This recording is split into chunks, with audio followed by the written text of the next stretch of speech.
वजीर ज़राअत एस निरंजन रेड्डी की रिहाइशगाह पर बाटा सिंगराम, कोहेडा और पहाड़ी शरीफ फ्रूट मार्केट्स की सहूलियात से मुतालिक एक इजलास मुनक़िद हुआ, जिसमें वज़ीर दाखिला मोहम्मद महमूद अली, मजलिसी फ्लोर लीडर अकबरुद्दीन अवैसी, मजलिसी अरकान असम्बली अहमद बिन अब्दुल्ला बलाला, कौसर मोहिउद्दीन, सेक्रेटरी महकमा ज़राअत Raghunandan Rao, market director Lakshmibai, additional director Lakshmanudu, RDDM Padma Harsha, DMO Chhaya Devi, market secretary Narasimha Reddy के अलावा महकमा ज़राअत और मार्केटिंग के अहदेदारों ने शिरकत की।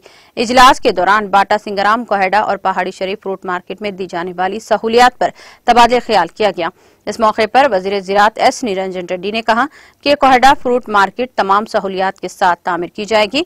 उन्होंने कहा कि इस मार्केट को 199 एकड़ पर मुहित 403 करोड़ रुपए से जायद की लागत से जदीद तरीके से तामीर किया जाएगा।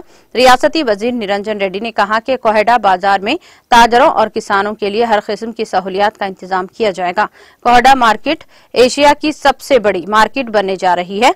उन्होंने बताया कि 48.71 एकड़ पर शेड और 16.50 एकड़ पर कोल्ड स्टोरेज की तामीर, फलों की बरामदात के लिए 11.76 एकड़ पर एक्सपोर्ट जोन कायम करने का ऐलान किया गया है। उन्होंने कहा कि 56.54 एकड़ पर सड़कें और 11.92 एकड़ पर पार्किंग की सहूलियत दी जाएगी। रियासती वजीर निरंजन रेड्डी ने वाज़ेह किया कि वज़ीर आला के CR की मंजूरी के बाद मार्केट की तामीर का मंसूबा शुरू किया जाएगा।